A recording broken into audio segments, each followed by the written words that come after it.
Welcome to another edition of AML Conversations. This is actually a crossover podcast. Our conversation will also be available. Marquette Center for Peacemaking is going to be doing a podcast series starting in 2026. So this conversation will also be part of that. And with me today is Dr. Gabe Velez. Dr. Velez, among other things, is an associate professor in educational policy and leadership and a coordinator of the Educational Policy and Foundation Program at Marquette University, also involved with the Center for Peacemaking. And I met Gabe a couple of months ago, and we've talked a couple times since. He has just written a book that's out now. It's called Making Meaning of Justice and Peace, a Developmental Lens. While not directly related to the AML CFT field, it does have, I think, adjacencies that are important in terms of training the next generation of citizens of whatever jurisdiction and country in terms of the importance of things like justice and peace. And we're going to talk a bit about that. So, Gabe, let me start first. Again, thank you for taking the time. Can you tell us, I have interviewed Pat Kennelly, the director of the center. I've interviewed Tom Durkin, the associate director, in the past. Can you give us an update on your involvement with the Center for Peacemaking and talk a little bit about what the center does? And then I want to dive into your book. Yeah, well, John, thanks for having me too. I really appreciate it. And I love this connection across the different folks at Center for Peacemaking because, we're all involved in obviously a number of projects and Pat oversees it all. But I think we do take these kind of like different approaches and lenses. I know Tom has a background in English and he focuses on the peace studies. I'm coming at it from a psychological lens. And I'm not from the New York City, I'm from the New York City area, not from the Milwaukee area. So I'm also, that's kind of an interesting part of it for me is learning about what's going on in the city. And so basically, when I first stepped foot on Marquette's campus, knowing that I was going to be an assistant professor, which was back in 2019, the Center for Peacemaking immediately seemed like a place for really good synergy. I'd been doing this work in Colombia. I'd been a teacher there. I did my dissertation that we'll talk about that kind of built into the book around peace and what peace meant to young people and the peace education work being done with them. And so really over the last 6 to 7 years, I've been working with the Center for Peacemaking on evaluating some of their programming, thinking about how do we get a sense of what kind of impact it's having, and doing this in a way too that really isn't just about measuring kind of like pre and post, like do we see a change, do we see these peace skills being built, but really thinking of it a little bit broadly about like, is it serving the needs that folks are seeing, right? How are they applying this in their context in their lives? How is it addressing the needs that they face in these areas in Milwaukee where they're dealing with kind of real challenges? And so concretely, that means, working with Sherry Walker is the associate director on some of the research and evaluation that they do for programs with Milwaukee Public Schools that are these restorative therapeutic approaches to handling student behavioral concerns. And then I helped the Center for Peacemaking develop a peace education toolkit that's now being used in a number of different schools as well. The notion of peace studies is so important. As we're recording this in the U.S., there's a massive debate going on about the attacks of the Venezuelan boats. We're not going to dive into that. We'll leave that to other experts. But I looked at what you wrote, and when I was able to go get through the book, not that it was hard to get through, but obviously it was an area that I wasn't that generally aware of, that it seems so important that the youth of today, whichever characterization you want, and I don't know the different buckets of millennials, and all that, but just starting early like you're doing, importance of opening up students' understanding of peace and justice. But what I also was interested in early on in the book, you talk about both accountability for mistakes. Again, my assessment, I'm not being specific to how you covered this, but also how discipline. I know, to me that was interesting because, when students cause issues, whatever they may be, it looks from the research that you've seen, if you handle discipline in a certain way, the chances of success of that particular student increase versus if you handle discipline a different way. Talk a little bit about that part of the book. Yeah, I guess I'll start with saying, I think sometimes in schools, and there are a million reasons we could spend hours talking about this, But in schools, we focus on either the short-term kind of repercussions or impacts or what we're doing, or if they're long-term, they're usually very academic. And so you'll see a lot of research in that sense that's about, we try this intervention, we try this programming, are we making an impact right away? Or if we look long-term on like grades or SAT scores or college admission, like are we making a change? And all of those things matter. But I think, what I was sort of trying to get at in the book and trying to broaden the perspective a bit to say, well, there's other ways to think about interventions in schools where it's, are we making a change on the ways that young people see themselves in the world and they interact with others? And that's really powerful because, linking into, I think, areas of focus for you and the audience, that's really where I think the foundations for pro-social engagement, for thinking through ethical questions, and then, into like committing yourself to being engaged or rejecting violent behaviors as well. That's where that starts. Because if you see yourself, for instance, in the school as the type of person who is valued, who's supported, who has a community, who belongs, you may be facing, let's say, gang violence out in the community or even gang recruitment as a young student. And I had students back in the day when I was a teacher in Harlem where this was a real issue. But you're also less likely then to engage in that because you have a different community, you have another sense of belonging. And so, sort of applying that, thinking about that, particularly with restorative justice, where a lot of times it gets talked about is like, can we deal with making there be fewer suspensions in schools? And like, great, I think that matters, right? When we send kids home, for a day because they're suspended, there's just lots of negative impacts. We think we're making the school safer, to your point, but we're not really. And there's a lot of good evidence that we're not making it safer, but we're also not helping that kid in understanding what it means to be a part of a community, to heal when you make harm. And, we're pushing them out. And when we push them out, that's going to make them much more open to thinking of, to be sort of embracing with the extremist kind of views that may be out there that may take them in. And I've written a little bit about this, but I think there is a link to say something like restorative justice builds a sense of belonging and connection to education, which often means to the state, to your community, to other people in a way that helps create the relationships and bonds that prevent radicalization. So how do you define restorative justice? What's your definition? Yeah, so for me, the definition really is about centering relationships and centering particularly relationships around respect and trust and a recognition that we are all kind of like people and we want to share in that space kind of equally and build that community. And so, sometimes again, people think of restorative justice as only the responses to harm. So when you look at the justice system, you hear about restorative justice and you think someone who stole something from someone else or who harmed someone else, they have to make up for that in some way.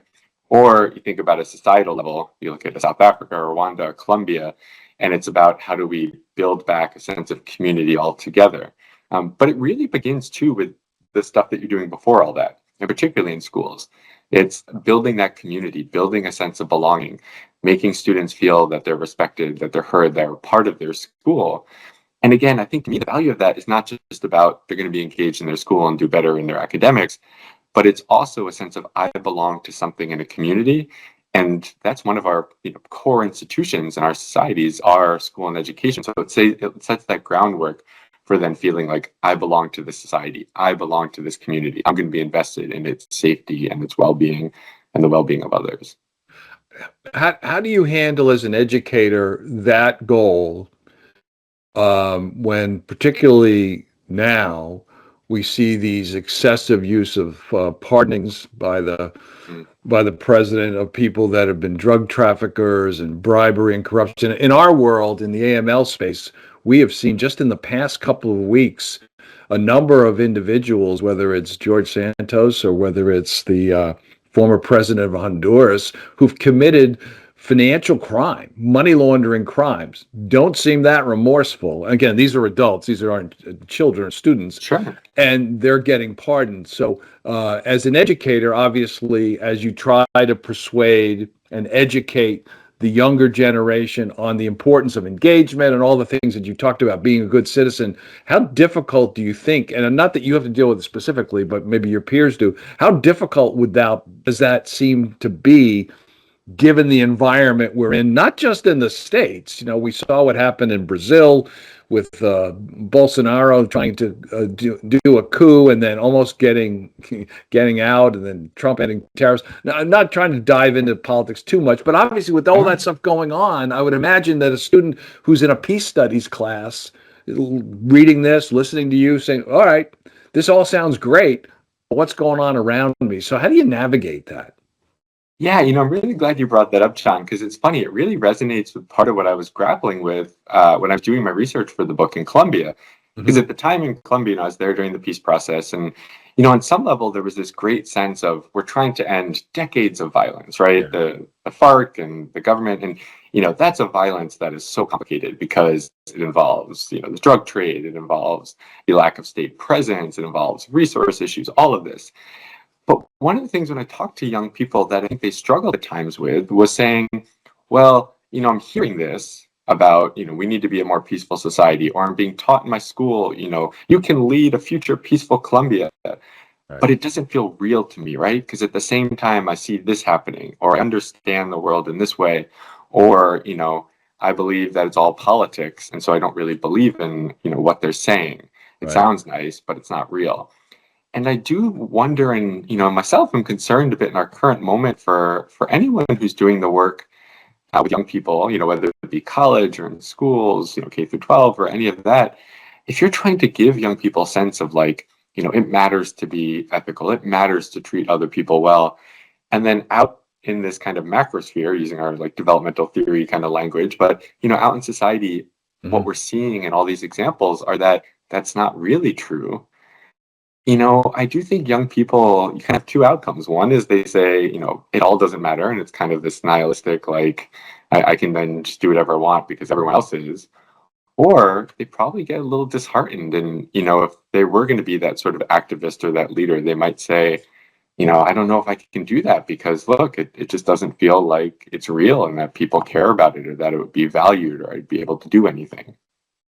Yeah, I suppose that the optimist in us would be all of that outside noise. It's more than noise, but all of that is problematic. But students tend to be a little more optimistic when they first start, whether it's high school or college. So maybe we can get them to sort of tune that out, if they can, and say, well, but I'm going to make a difference. So I think that's what I wanted to ask you about in Colombia specifically, because you mentioned you were there during the peace process. In your book, you talk about a peace education law that was signed or passed in 2015, and it mandated, this is fascinating to me, that all primary, secondary, and post-secondary schools include at least 2 of 12 broad peace-related themes in their curriculum, and that's justice and human rights, conflict resolution, historical memory, protection of the nation's cultural and natural resources. By the way, that issue, cultural resources, we do a lot of work with a group called the Antiquities Coalition, and that's part of what they work on, and that's to get cultural artifacts back to their countries, and the way that gets used to commit financial crime and that sort of thing. But given all that, it's been 10 years. How often, if at all, do you get back to Colombia? Do you hear how things are going? What's your take? Yeah, so that's a fascinating connection, by the way, in the cultural artifacts. I do think, it's one of those interesting things where it's, something that young people are not always aware of, and then when it raises its level, they understand, right? It Right. feeds in and connected to all these other complicated dynamics. But I'll start with saying, that peace education law was really sort of forward thinking, right? And part of it was because what was going on during that process that I was talking about was it was a political move, but I think it was also genuine in saying we can't just sit down, the government, the FARC, and say, okay, we're going to come to a peace accord and the two of us are going to shake hands and everything's going to be great. Like, we need to actually also change some things going on in society. And one of the ways we're going to do this is to really focus on young people. And so it was political partly because then the president at the time, Santos, kind of tried to harness the young people to sort of support and lead some of his political efforts in this space. But it was also, I think, genuine, and the peace education law is a good example. Now, the complexity, even at the time that it was signed, was that, and if I say peace education to you, right, like you maybe think of one thing, some people think of other things. You just named all those 12 themes. Right. Those 12 themes are really broad. Yeah. And then the Colombian education system is actually very decentralized. Mm. So the way it was played out was it said, okay, every school has to tell us what they're doing, but we can't mandate, a certain way of doing it, or we can't say that the way that you're doing it, isn't good enough.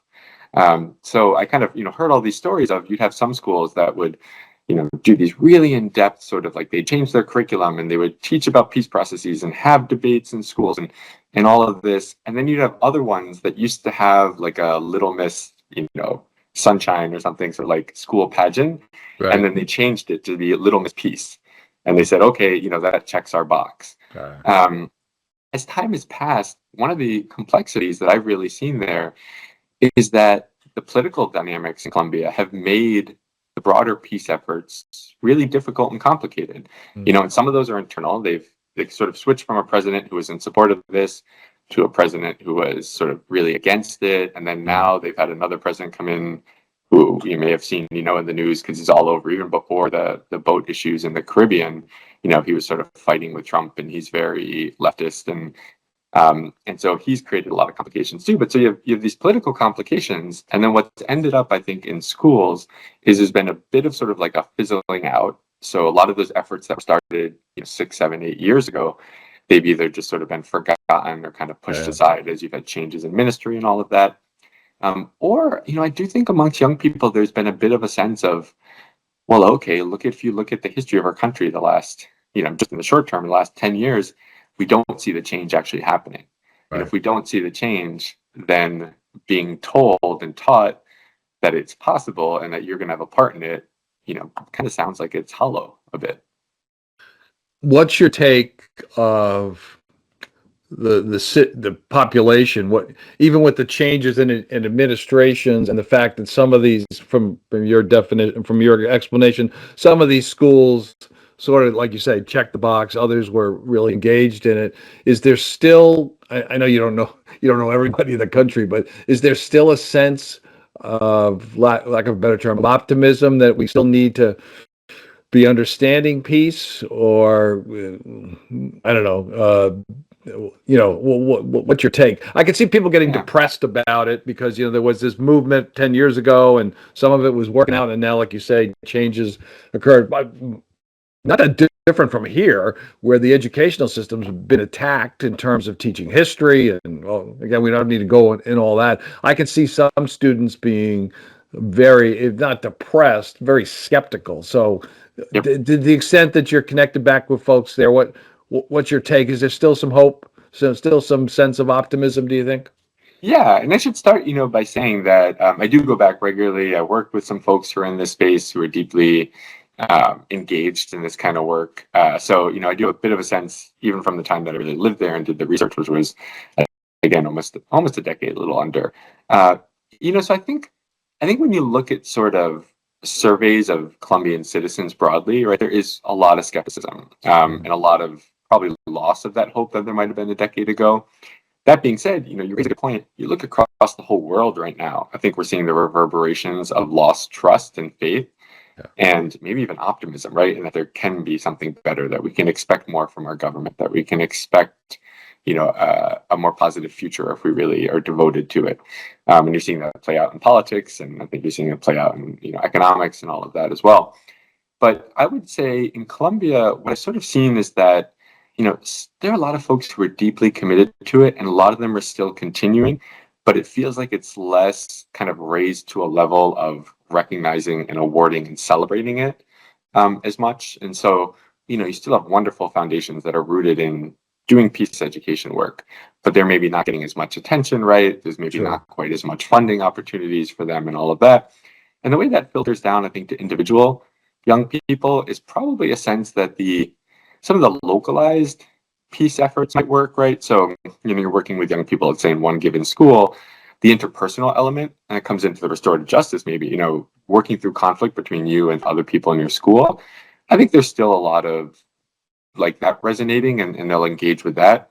But I think there's a lot less hope that that kind of work will build to a society that's more peaceful, right? That can contribute to something beyond what's just going on between people in that context. I liked when throughout the book, you describe an issue, and then toward the end, you have a characterization of why it matters. So people that are going to read through it will give sort of direction. If they didn't pick it up through the discussion, would say, here's all that's going on. Here's the pros and cons of what have you. Here's why it matters to the end goal. And the way you end the book, you make it clear that this is a beginning of extending a conversation. There's quite a bit else to do. I want to add two more things I want to ask you. One is there's a phrase you use called conceptualized peace. Mhm. What is that? And then I do want you to spend a couple minutes talking about what you're doing in the Milwaukee school system, which I know isn't directly related to the book, but I thought that was interesting as well. I watched some of the stuff you posted on LinkedIn, and maybe give us an update on that. But first, what is conceptualized peace? What does that mean? Yeah, I think, John, the first two things you were mentioning there are really well connected, because I tried to add the why it matters, because sometimes, I'm an academic, and we, Right. sit in sort of the ivory tower sometimes, or we spend a lot of time with big words or writing for journals. And so it was actually part of the exercise for me to be like, let's ground this. Why would this matter to someone reading it in a very succinct way? And that ties into the conceptualized piece, because that idea started for me as something in my dissertation, which was very much academic, right? I went to the University of Chicago. It's Mhm. renowned for, being kind of hoity-toity sort of academia. Right. And I respect that. I think there's a value. But really what conceptualized piece is kind of getting at is just, we use these ideas and these terms, like even you and I here, we've been talking about peace, but we might be thinking about really different things, right?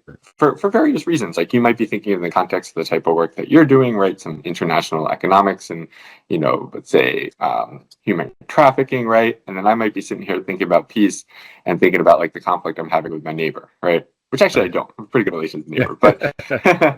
but I mean, how we understand and conceptualize a term like peace really matters for even how we're going to start. And I think for young people, that's particularly important, because those developing ideas that they have, that intersects then with their sense of who am I and who am I going to be into the future. And so, a young person who sits there and says, peace to me means that we all sort of like get along interpersonally, but then through caring and respecting each other, we can build sort of a society in which people can thrive, in which people can be, feel calm and enjoy life, and have their human rights respected, things like that. Well, that young person is probably much more likely then to say, and that's something that I can be a part of. And if I think about my future, if I think about who I am, I'm going to connect into that. But the same young person who says, like, oh, all this talk about peace is just hollow because it's a politicized idea that people use to try and get votes, as they build their own identity, it's very unlikely, that they're going to say, oh, yeah, and so I'm going to really buy into what I'm hearing, about, peace education in a school, because there's going to be that sort of dissonance. Right. So conceptualized peace is just that. It's just starting with how young people understand an idea like peace or like justice. And then from there, we start to say, okay, what does this mean then for who they can be and how we can build support for them to really engage pro-socially in society. Uh, and that kind of connects in, I would say, a bit to the Milwaukee work in context. I think often about Colombia and Milwaukee being these two like radically different contexts, Right. but also, the kind of violence and talk about violence, and sometimes the struggles to be hopeful, that there's a peaceful future in Colombia. Those kind of resonate with some areas of Milwaukee, where you've had decades of disinvestment, you've had Yeah. struggles with violence, you've had talk for a long time about educational inequity, but very little change. And so, I sort of think of that as young people growing up in those settings, right? If you're trying to give them a sense of, hey, you can be a real change agent, or, if you really try hard and you succeed, it can contribute to making a change in your community. They may struggle with that, right? Because of all of that that's going on. Um, and so I'm really, interested always in those young people's perspectives in Milwaukee for similar reasons. What does it mean to be a young person who wants to do something really good for a community in a Milwaukee context where it's been really challenging to make change? Um, and concretely, that plays out. I work with Milwaukee Public Schools, Mhm. trying to support some of their work. So they have a Office of Restorative Practices that's doing some really incredible work, to try and reduce suspensions and expulsions. But also when you talk with them, what they're trying to do is get kids excited about being in school, develop kids' leadership so that they're helping navigate conflict in their school, which can then extend out to them being leaders in conflict resolution and repairing harm out in the community too. And I know that the center works with the Near West Side Partners as well, and it's among other things an economic goals to improve areas of Milwaukee, so that when small businesses do enter there or they succeed, that helps both reduce crime, but obviously adds jobs and that sort of thing. And that's all leading to, keeping people engaged in the community. I think that's important. So the center, obviously you're involved with that as well. That's all pretty important. Well, let me get you out of here on this and just remind folks that the book is The Making Meaning of Justice and Peace, a Developmental Lens. Dr. Velez, it just came out a few months ago. You can get it on Amazon and other places.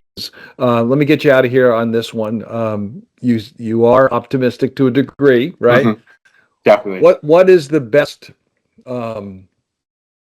what is the best recommendation you could have for any of us, whether we have kids or grandkids in school, just in terms of continuing to encourage engagement and understanding peace? Yeah, I might just say starting really basically with understanding where they're at right now. I think too often we think of the things that we're doing with them as supporting the kind of outcomes we want, right? And I'll give you a quick context in the school. If we develop a peace education curriculum, and let's say we teach about like perspective taking, we think like great, right? Like we've got this idea of perspective taking. It's great. We're gonna have them, learn it, and then they're gonna be more empathetic. Well, the problem there is that we're doing that from our perspective as adults. And even though the end goal matters and we're like from a good place developing that support, you might have a young person sitting there being like, why, like, this doesn't resonate with me. I don't care about this. And so I think we need to do that work to sit and be like, how are they understanding their world? How are they understanding what it means to be peaceful, what it means to be engaged in violence? And even what you're talking about, all these things in the news, right? Is it resonating with them? Do they think that, oh, it doesn't matter for you to be ethical because look at all the people who are not and are getting away with all these things? Right. What is their sense of that? And then from there, kind of do the work to maybe try and support them in, building the types of skills and attitudes and ways of being in the world that we know contribute to a more peaceful world. Dr. Velez, thank you, Gabe, so much for the time today. Again, people should both read the book and then follow you on LinkedIn. I've seen some excellent posts and information both on what you're doing in Milwaukee in general, and of course, the Center for Peacemaking has their website and their newsletter, and people should follow them as well. So thanks so much for taking the time today. Really appreciate it.